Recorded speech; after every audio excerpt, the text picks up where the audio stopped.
बिहार में पहली बार एक बयान आप लोगों ने सुना होगा, मार दिया तो मार दिया, कौन सी बड़ी बात है। और ये बयान एक साधारण किसी कार्यकर्ता का या एक साधारण नेता का या किसी पार्टी के पदाधिकारी का नहीं, बिहार से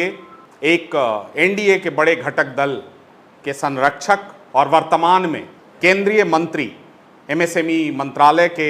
का प्रभार जिनके पास है, ये बयान उनका था। और ये बयान में बिहार के प्रति जो असंवेदनशीलता है, जो एक प्रकार का इग्नोरेंस है, ये आप बड़े आसानी से इसमें देखा और समझा जा सकता है। और देखिए कैसा ये दुर्भाग्य है कि बिहार से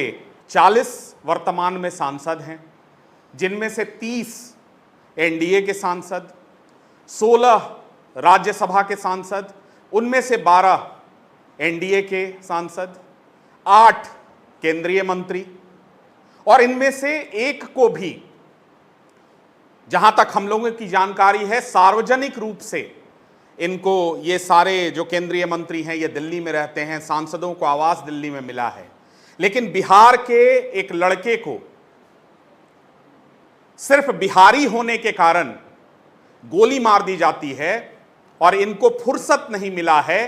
कि उस परिवार के लिए समुचित तौर पर न्याय की मांग करें। इनका बयान आता है, मार दिया तो मार दिया, कौन सी बड़ी बात है। यह आज बिहार के 13 करोड़ लोग पूछ रहे हैं कि किसके लिए आप केंद्र में मंत्री बनकर दिल्ली में बैठे हैं, किनके वोट से आप सांसद, लोकसभा और राज्यसभा और केंद्रीय मंत्री बनकर दिल्ली में बैठे हैं। अभी हाल ही में आपको याद होगा कि पहलगाम में एक जत्था, आतंकियों का जत्था, धर्म पूछकर 26 से 30 लोगों को मौत के घाट उतार देता है।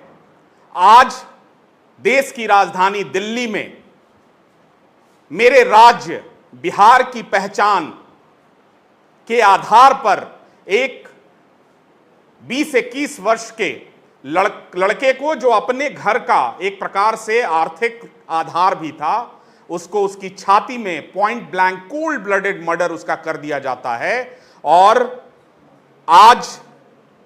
जैसी मेरी जानकारी है, बिहार के माननीय नए मुख्यमंत्री,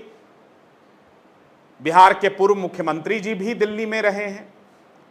सारे केंद्रीय मंत्री दिल्ली में हैं, क्योंकि मंत्रिमंडल के विस्तार की कवायद चल रही है और किसको कौन सा मंत्रालय मिले इसकी लॉबिंग दिल्ली में चल रही है। तो मुझे ऐसा उम्मीद है और जनसुराज ये उम्मीद करता है कि ये सारे केंद्रीय मंत्री, ये सारे लोग जाकर कम से कम पांडव के उस परिवार से मिलेंगे, उसके लिए न्याय की मांग अपने माध्यम से दिल्ली की सरकार, जो ट्रिपल इंजन की सरकार है, जहां केंद्र की सरकार में भी भारतीय जनता पार्टी, जहां राज्य की सरकार में भी भारतीय जनता पार्टी, जहां के म्युनिसिपल का जो पद है वो भी भारतीय जनता पार्टी के पास, और ऐसे जगह पर बिहार के एक लड़के की हत्या कर दी जाती है। और उसकी हत्या एक साधारण हत्या नहीं है, उसकी हत्या ये कहकर की जाती है कि तुम बिहारी हो, तुम लोग गंध फैला कर रखे हो, जैसा कथित रूप से उनके परिजनों का आरोप है। और आज ऐसी स्थिति क्यों हुई? आखिर 1990 से लेकर 2005 तक बिहारी होना एक प्रकार से अपना नाम और पहचान छुपाते थे बिहार के लोग, और 2005 से उसी कुंठा के बाद, उसी जंगल राज की सरकार को हटाने के लिए 20 वर्ष से आपको शासन दे रखा है, फिर 5 वर्ष का जनादेश बिहार की जनता ने आपको दिया है। आखिर ऐसा क्यों है कि आज दिल्ली हो, महाराष्ट्र हो, उत्तर पूर्व हो, साउथ के जो स्टेट हैं, हर जगह बिहारियों को अपमानित होना पड़ता है, उन पर लाठियां बरसती हैं, उन पर तरह तरह के उन पर अत्याचार होते हैं, भाषा के आधार पर, क्षेत्र के आधार पर, और विशेष रूप से बिहारी पहचान के आधार पर चिन्हित रूप से बिहारियों पर ये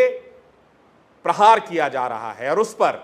जिस प्रकार की चुप्पी हमारे बिहार के नेताओं की है, ये कहीं ना कहीं बिहार के 13 करोड़ लोग देख रहे हैं। आज पलायन का दंश इस प्रकार का है कि बिहार को में जितने वादे 2025 के चुनाव में किए गए हैं, इसी पलायन के मुद्दे पर जब जनसुराज लगातार 3 वर्ष हमारे नेता प्रशांत किशोर और जनसुराज इस विषय को उठाती रही, तो यही पलायन का मुद्दा बिहार का मुद्दा बना। यही उद्योग, यही बाढ़, यही बिहार के चीनी मिल, यही रोजगार और बिहार की 1.5 करोड़ महिलाओं को 2 लाख रुपए देने का जो वादा था वो तो छोड़िए, अब स्थिति ऐसी है कि यहां सैलरी देने का पैसा नहीं है। तो हम लोग अपने माध्यम से ये सिर्फ मांग करते हैं कि देश के किसी भी कोने में बिहारियों पर जो अन्याय और अत्याचार हो रहा है, इस पर बिहार सरकार कूपमंडूक न बने। अपनी चुप्पी से आप इसको जाने देंगे ऐसा नहीं होगा। आज भी जंतर मंतर पर